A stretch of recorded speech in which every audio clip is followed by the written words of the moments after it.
Kung फू पांडा 2 movie की शुरुआत हमें पहले पार्ट की मूवी के आगे से ही दिखाई देती है कि वो अभी उन 5 फ्यूरियस के साथ है और वो उन सब के साथ बहुत मस्ती करता है और उन्हें इसमें ट्रेनिंग भी सिखाता है।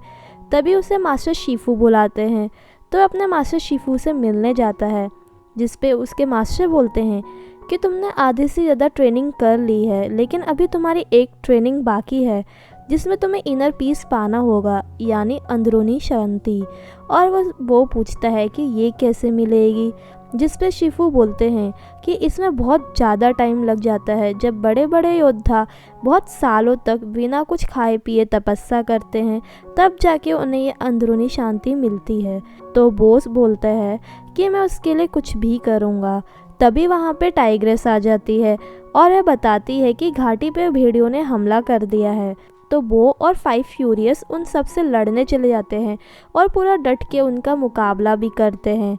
वो उन्हें हरा ही रहा था और जब वह एक भेड़िया से लड़ता है तो उसके हाथ में उसे एक अजीब सा निशान देखता है, जिसको देखकर उसे अपना इतिहास याद आने लग जाता है और वह लड़ाई को भूल जाता है और उसी में खो जाता है, जिससे वो भेड़िया उसका फ़ायदा उठाता है और उसे मार देता है और वह सब वहाँ से मेटल्स लेके चले जाते हैं।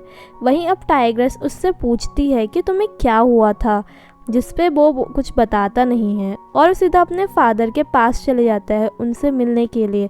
और उन्हें जाके वो बात बताता है कि आज लड़ते वक्त मैंने एक अजीब सा निशान देखा, जिसे देख के मुझे कुछ याद आ रहा था कि मैं हूँ और मेरे घर वाले हैं।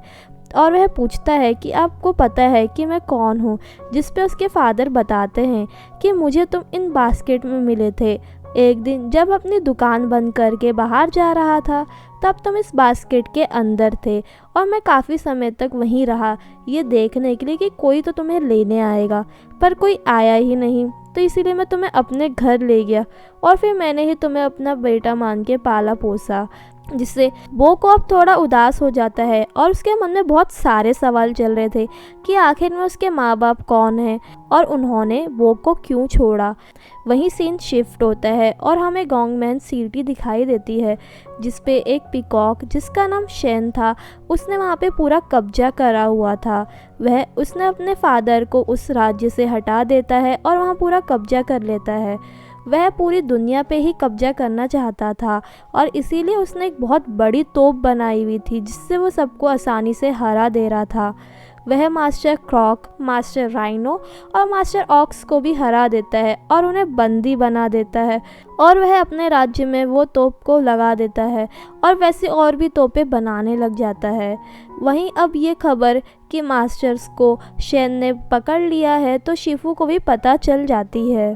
तो मास्टर शिफू 5 फ्यूरियस को और बो को वहाँ लड़ने के लिए भेज देते हैं और जाते वक्त वो उनसे पूछता है कि मैं इतने बड़े योद्धा को कैसे हराऊंगा, जिस पे मास्टर शिफू बोलते हैं अंदरूनी शांति से। और वह सब वहाँ के लिए चले जाते हैं। रास्ते में जाते हुए बो को उसके फादर मिलते हैं, जो कि उसको कुछ सामान दे रहे थे खाने पीने का, ताकि वो अपना अच्छे से ध्यान रख सके। और वह सब एक नाव के सहारे वहाँ जाने लग जाते हैं और रास्ते में टाइग्रेस नोटिस करती है कि वो काफ़ी उदास रह रहा है और उससे पूछती भी है, जिस पे वो उसे कुछ बताता नहीं है और बस इतना बोलता है कि मिस्टर पिंग मेरे असली फादर नहीं हैं। और वे वहाँ गॉन्गमैन सिटी पहुँच जाते हैं। वहाँ वो सब देखते हैं कि शेन ने बहुत ज़्यादा तबाही कर रखी है और वहाँ की प्रजा बहुत ज़्यादा दुखी रहती है। और शेन एक ज्योतिष को बुलाता है अपने भविष्य के बारे में जानने के लिए कि मुझे कौन मारेगा करके। तो वह बकरी फिर से भविष्यवाणी करती है और उसे बताती है कि इस बार भी तुम्हें एक पांडा ही मारेगा, जिस पे शेन बोलता है कि ये तो हो ही नहीं सकता क्योंकि मैंने पूरी पांडा घाटी ही समाप्त कर दी थी। और तभी वहाँ पे एक भेड़िया आता है जो उसे बताता है कि मैंने एक पांडा को देखा। और ये बात सुन के शेन बहुत ज़्यादा शॉक हो जाता है और वह सबको बोलता है तुम सावधान रहने के लिए। वहीं अब 5 फ्यूरियस और बो भी गॉन्गमैन सिटी पहुँच जाते हैं और वे छुपते हुए एक भेड़िए से मिलते हैं और उनसे उन मास्टर्स के बारे में पूछते हैं, जिस पे वो भेड़िया बताता है कि वह अभी मरे तो नहीं है, लेकिन उन्हें एक जेल में बंदी करा रखा है। तो वे लोग उसी जेल के अंदर पहुंच जाते हैं और वो उन्हें छुड़ाने के लिए पहुंच जाते हैं, पर वह तीनों मास्टर्स वहां से जाने को मना कर देते हैं और बोलते हैं कि अगर हम बाहर गए तो फिर से लड़ाई होगी और उन लड़ाई में बेचारे मासूम लोगों की जान जाएगी और हम जाना नहीं चाहते हैं। वहीं वो बोलता है कि तुम्हें जाना चाहिए, पर वो लोग नहीं जाते हैं। तभी वहाँ पे और भेड़िए आ जाते हैं और वह उन सब के साथ लड़ाई होने लग जाती है और वह ऐसी लड़ाई करते करते एक जगह पहुँच जाते हैं। तभी वहाँ पे भेड़ियों के और सैनिक आ जाते हैं और उन पांचों को घेर लेते हैं और उन्हें बंदी बना के अंदर ले आते हैं, जिस पे शैन बो को देखता है और काफ़ी हैरान हो जाता है। और ज्योतिष वाली भी बोलती है कि यही है जो तुम्हें मारेगा, और वे थोड़ी बात करते हैं। तभी शैन उन सबको तोप से उड़ाने का ऑर्डर देता है, पर मैंटिस अब जाके वहाँ आग बुझा देता है। जैसे जैसे वो आग जलाता है तभी तभी जल्दी से मैंटिस आके वो आग बुझा देता है और वह उन सब की जंजीरों को खोल देता है, जिससे वहाँ फिर से लड़ाई होने लग जाती है। और वह सब लड़ाई में जीत रहे थे। वो अब शैन को मारने ही वाला था, पर तभी शैन अपने पूरे पंख खोल लेता है और जिस पे वही निशान बना हुआ था, और वह निशान देख के उसको फिर से कुछ याद आने लग जाता है और वह सब कुछ भूल जाता है और वह उसको जाने देता है और शैन वहाँ से चला जाता है। तभी शैन वहाँ पे पूरे तोप गिरा देता है, जिससे पूरा राजमहल ही टूट जाता है। पर एन मौके में फाइव फ्यूरियस और वो वहाँ से बाहर आ जाते हैं और बच जाते हैं। वहीं शैन अपने सोल्जर्स को बोलता है कि तुम लड़ाई के लिए तैयार हो जाओ, और वो उन सब मास्टर्स के पास जाता है और मास्टर्स बोलते हैं कि तुम तो वो उसको मार कर लाने वाले थे, जिस पे वो उनमें बहाना बना देता है।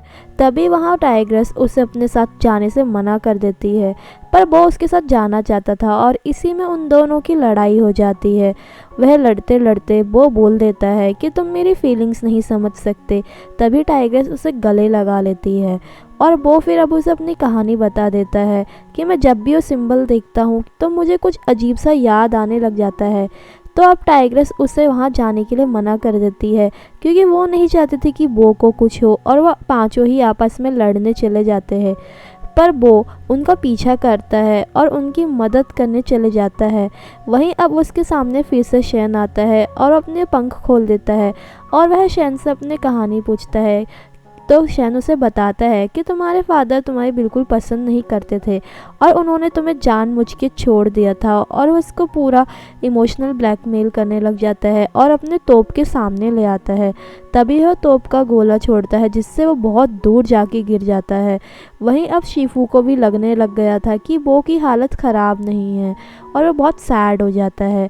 वहीं जब बो को होश आता है तो देखता है कि वो उसी बकरी के पास है जो भविष्यवाणी करती है, और वह अब उससे अपने बारे में पूछता है। तो वो बकरी बोलती है कि तुम्हें खुद याद करना होगा। बो को बहुत गुस्सा आ रहा था, लेकिन वो कंट्रोल कर लेता है और तब जाके उसे अपनी इनर पीस भी मिल जाती है और उसे अब सारी कहानी याद आने लग जाती है कि सैन ने कैसे उनके पूरी घाटी पे हमला करा था और उसके माँ बाप को मार दिया था, और उसके माँ बाप ने उसको बचाने के लिए एक टोकरी में रख दिया था। वहीं वो अब पूरे अच्छे तरीके से प्रैक्टिस करता है कि उसे इनर पीस मिल जाए। वहीं शैन ने फ्यूरियस 5 को कैद कर लिया था और वो उन्हें मारने का आदेश दे देता है, पर तभी वहाँ बो आ जाता है और वो सब बो को देख के बहुत ज़्यादा हैरान हो जाते हैं। अब उनके बीच में फिर से लड़ाइयाँ शुरू हो जाती है और फ्यूरियस 5 और बो बड़ी बहादुरी से उन सब का मुकाबला करते हैं। और तभी वहाँ पे मास्टर शिफू और बाकी मास्टर्स भी आ जाते हैं, जिसे देख के वो बहुत ज़्यादा खुश हो जाता है।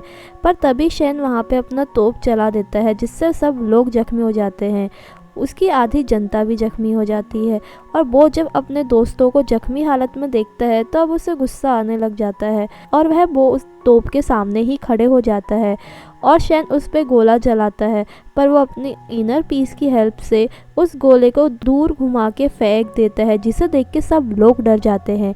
तो शैन दोबारा ऐसा करता है। अब वह दूसरी बार उसी गोले को उन्हीं के ऊपर फेंक देता है, पर शैन तब भी नहीं रुकता है। आखिरी बार जब शैन उस पर गोला फेंकता है तो वो बड़ी मुश्किल से उसे संभालता है और बहुत ताकत के साथ उसे उसी तोप के ऊपर छोड़ देता है, जिससे कि वो पूरा तोप ही टूट जाता है और वहाँ पे जगह तहस नहस हो जाती है।